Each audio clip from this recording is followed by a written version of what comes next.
Our first scripture reading this morning comes to us from the Gospel according to Luke, the 24th chapter, reading verses 1 through 12. But on the first day of the week, at early dawn, they came to the tomb, taking the spices they had prepared. They found the stone rolled away from the tomb, but when they went in, they did not find the body. While they were perplexed about this, suddenly 2 men in dazzling clothes stood beside them. The women were terrified and bowed their faces to the ground. But the men said to them, "Why do you look for the living among the dead? He is not here, but has risen. Remember how he told you while he was still in Galilee, that the Son of Man must be handed over to sinners and be crucified, and on the third day rise again." Then they remembered his words, and returning from the tomb, they told all this to the 11 and to all the rest. Now it was Mary Magdalene, Joanna, Mary the mother of James, and the other women with them who told this to the apostles. But these words seemed to them as idle tale, and they did not believe them. But Peter got up and ran to the tomb. Stooping and looking in, he saw the linen cloths by themselves. Then he went home, amazed at what had happened. And our next reading continues in the 24th chapter of Luke's Gospel, the 13th verse, reading through the 32nd. On that same day, 2 disciples were traveling to a village called Emmaus, about 7 miles from Jerusalem. They were talking to each other about everything that had happened. While they were discussing these things, Jesus himself arrived and joined them on their journey. They were prevented from recognizing him. He said to them, "What are you talking about as you walk along?" And they stopped, their faces downcast. The one named Cleopas replied, "Are you the only visitor to Jerusalem who is unaware of the things that have taken place there over the last few days?" He said to them, "What things?" And they said to him, "The things about Jesus of Nazareth. Because of his powerful deeds and words, he was recognized by God and all the people as a prophet. But our chief priests and our leaders handed him over to be sentenced to death, and they crucified him. We had hoped that he was the one who would redeem Israel. All these things happened 3 days ago, but there's more. Some women from our group have left us stunned. They went to the tomb early this morning and didn't find his body. They came to us saying that they had even seen a vision of angels who told them he is alive. Some of those who were with us went to the tomb and found things just as the women had said. They didn't see him." Then Jesus said to them, "You foolish people, your dull minds keep you from believing all that the prophets talk about. Wasn't it necessary for the Christ to suffer these things and then enter into his glory?" Then he interpreted for them the things written about himself in all the scriptures, starting with Moses and going through all the prophets. When they came to Emmaus, he acted as if he was going on ahead, but they urged him, saying, "Stay with us. It's nearly evening and the day is almost over." So he went in to stay with them. After he took his seat at the table with them, he took the bread, blessed and broke it, and gave it to them. Their eyes were opened and they recognized him, but he disappeared from their sight. They said to each other, "Weren't our hearts on fire when he spoke to us along the road and when he explained the scriptures for us?" Brothers and sisters, this is the word of God for the people of God. Thanks be to God. O God, may the words of my mouth and the meditations of all our hearts be acceptable unto you, O Lord, our rock and our Redeemer. Amen. You're going to have to forgive me a rabbit hole here for a little bit. Before becoming a pastor, they make you do a lot of stuff. And among those things you have to do, like read a bunch of books and take classes and pass very difficult written examinations for the denomination. Among those things, one of the things you have to do is you have to pass a psychological exam. That day, that is a long day. There are many phases to what you have to do, and it's like a 6 or 8 hour day of taking tests. For example, one of the things you have to do is take the MMPI, the Minnesota Multiphasic Personality Inventory. Anybody had the pleasure before? It's a wonderful test. like 200 true-false questions. And they give you basic statements. You have to say if it's true or false. There are things like, I feel good most of the time. Or things like, the people in my life are reliable. Or things like, sometimes the voices tell me to hurt people. That stuff's on there, not a joke. Really, you have to answer that. It seems like you should know what the right answer is, even if you don't believe it. Whatever. Anyway, after this very long 200-question true-false test, there's a series of written responses that you have to give. And those and your MMPI results get analyzed by a psychologist, and then you have to talk to him for like an hour. It's a whole thing. I might be missing something that happened in there because it was really a long day. But the whole idea is that the people in the pews can then feel like your pastor is not like a super scary axe murderer. That's the whole reason we do this. And in the process of these tests, one of the things that they ask you a lot about is high school. They divide your life, no matter how old you are, into 3 phases. Everything that happened before you were 15, ages 15 to 18, and everything that happened after you were 18.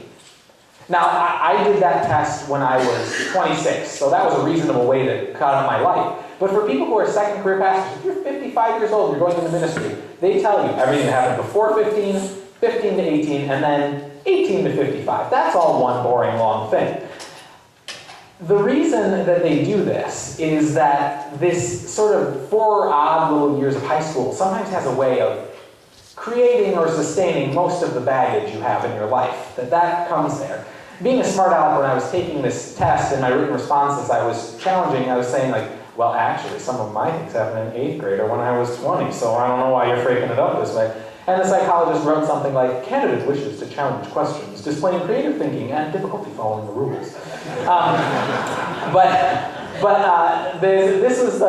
This is the way that they break up your life. So every once in a while I think back to that, and in particular I was thinking about that this week as I read this particular scripture, because the sort of pressure cooker that is our time in high school has a way of creating bonds with friends. And I was thinking of that as I looked at Jesus and his friends and how they reacted and what that would be like if you think of the people who matter to you and who were there for you in your most important moments and the moments where you changed and grew and became the person you are. If you think about going through something like this group does on this weekend, you start to think about all of that. So I was thinking about the whole high school thing, and I was thinking of the glorious, wonderful freedom that comes with the driver's license. So when I got my driver's license, my friends and I went for a lot of drives. I would bet that from the time I was 16 until I graduated high school, I probably spent more nights than not going out for a drive with a friend. I don't think that's an exaggeration. And as an adult, my thought is, wow, that was a lot of gas money and a lot of mileage on my dad's car. Sorry, Dad. But I wasn't thinking about that when I was in high school, right? There are great things about going for a drive. You know, in 2019, people would not consider that a wholesome activity because they tell you that environmentally you're doing all sorts of bad stuff. But I didn't think about that. And so there was nothing scandalous or untoward about driving around for a few hours.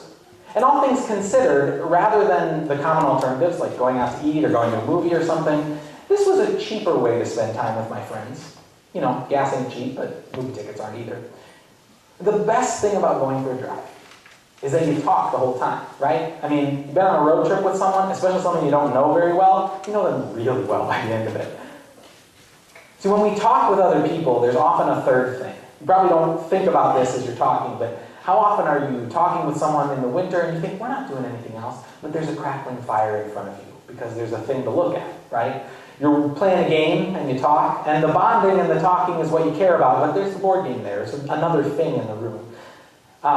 Maybe you're eating, maybe you're watching a movie, you're doing something often when you bond with people. But when you're just driving, you're not really doing anything that distracts you from the conversation. You can't help but get to know one another better when your third thing is really not much of anything at all. So Jesus' disciples didn't have that luxury 2,000 years ago, right? No road trips, no drives. So when they needed to go from place to place, they tried this completely novel thing that you may have heard of. It is called walking. And 2 of the disciples, one of them named Cleopas and the other unnamed, are talking after their totally crazy weekend. And it has been something of an insane, unbelievable weekend. I mean, a lot of people are busy at this time of year, but it's nothing like the emotional roller coaster these disciples are going through. Think back to Thursday. This is how the weekend really starts. I mean, if you want to, you can go back to last Sunday with the palms and the branches and the excitement. But even shorter than that, we go to Thursday. They're having a nice supper with their friend. And Jesus isn't just a friend. He's the friend of the group. He's the leader of the group, the one they all look to. They've come to understand that he is God on earth, here for the salvation of the world. Things are really good. They're having a nice supper with him. But he says some weird stuff at that supper that, of course, doesn't really sink in, because he says weird stuff all the time, right? Jesus is always spouting off about God and stuff we don't really understand, and it's okay, we listen, we try to take it in. That's how the disciples react, right? But somehow it seems more serious this time, and the things he's saying mean more. Someone's going to betray him, people are going to deny him. Like, what is going on? And on Thursday night, he takes a couple of the disciples and goes off to pray. And somehow, in that whole process, he ends up being arrested and then put on trial and then executed in less than 24 hours. Supper, Thursday night, great. Friday, the middle of the day, he's crucified. The disciples go from having it all figured out to having absolutely no idea about what to do with their lives. So they wake up on Saturday, and they suddenly have the day without God. This is one of those things I don't think we can possibly talk about enough, because I don't think Easter makes sense without it. Easter is a happy day. It's a wonderful day. People come, the sun is shining, we all come dressed to the nines, we're all thrilled to be here. But to understand Easter, you have to understand Good Friday, but not only Good Friday. Because I think while Good Friday is a difficult day, a day filled with emotion, Holy Saturday is possibly the most difficult day of all, and the day we need to best understand. After all, at least at the start of Good Friday, the disciples were with Jesus. They started that morning with the knowledge that things would somehow work themselves out. Maybe they were bad, but we're going to get through this. And even the execution and the moment of Jesus' death, it's more about the getting through the immediate difficulty of a difficult thing. But Saturday is the day they wake up, and the grief has sunk in. The lowest day, on which it's really real. Jesus is gone, and they have to cope with what their lives have become. Because this is not just Jesus, their friend, not just a person they love. This is the person their lives are built around, right? These guys had jobs before, and they went and followed him. They're ready. They're ready to do what he's going to do, ready to move forward with a new plan for life, ready to make waves, to see what God is doing and to get caught up in it. And it disappears. So after the low of Saturday, the disciples wake up Sunday morning. And it's time to move on. It's time to figure out how life is going to be moving forward. But wait. That is when the women among them decide to do something about their grief. So they go to honor Jesus. They go to see where he is, to decorate the graveside. They go to the tomb where he's buried, but the tomb isn't sealed. And Jesus' body is missing. They don't know what to make of this. So there's some fear on the part of these women. And they tell some of the male disciples and some of the others who don't believe them, except, ironically, for Peter, who's been the one who has struggled at times with doubt. And Peter runs to the tomb, only to find there the linen burial cloth. And he wanders home confused, wondering what happened. So now it's known. Jesus is gone and the tomb is empty. Is he raised? What's happening? Are the disciples back in the ministry business that they thought they were out of yesterday? And that's what Cleopas and this unnamed disciple are discussing on the road when they're met with the traveler. This is got to be quite a thing.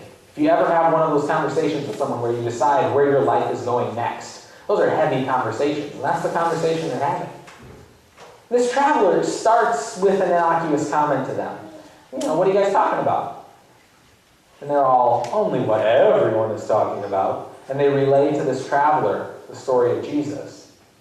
And that's when the traveler, who is after all Jesus himself, starts explaining things to them. This traveler who hadn't even seemed to have known who Jesus was is suddenly an expert in the field of knowing stuff about Jesus. And they're so impressed by this guy that they ask him to stay with them and have supper, and he agrees. And as they sit at the table, this guy breaks the bread just as Jesus used to. He shares the cup. They recognize him. And in that moment, poof, he's gone. And then they reflect. They talk about how they felt in their hearts, how they felt like they were on fire, how they recognized him for who he truly was, Jesus, their risen Savior. Brothers and sisters, for those of you who worshiped with us Thursday evening, we partook in that meal on Thursday night that showed us Jesus. And each and every time we fellowship around a table with other believers, we honor Christ and we remember his presence. We recognize him in one another. But today's passage is about more than just recognizing Jesus. That's a good step. But it's about knowing more than who he is. See, Cleopas and the unnamed disciple got to step one. They could answer the who question about Jesus. Undoubtedly, they would have been able to say something like, Jesus Christ is my Lord and Savior. He's God in human form. The sort of thing that they would have learned in a confirmation class and been ready to repeat at the front of the church for everybody. The sort of thing that would have been easy, the rote answer, the question you may not feel the answer to in your heart, but you can speak with your mouth. But did they know what he had accomplished? Did they know on that Easter afternoon as they walked along on their road trip that Jesus had been crucified and with him their sins? Did they know that he won for them eternal salvation? Did they know that as he walked along the road that day, he was not just a pleasant apparition who would comfort them, but that he was living, breathing proof of that eternal life stuff he was always talking about? Could they see that his victory over the grave was not just a one-time event, not just one exceptional moment in the history of the earth, but the inevitable outcome for them too? I suspect that in that moment the answer to those questions is no.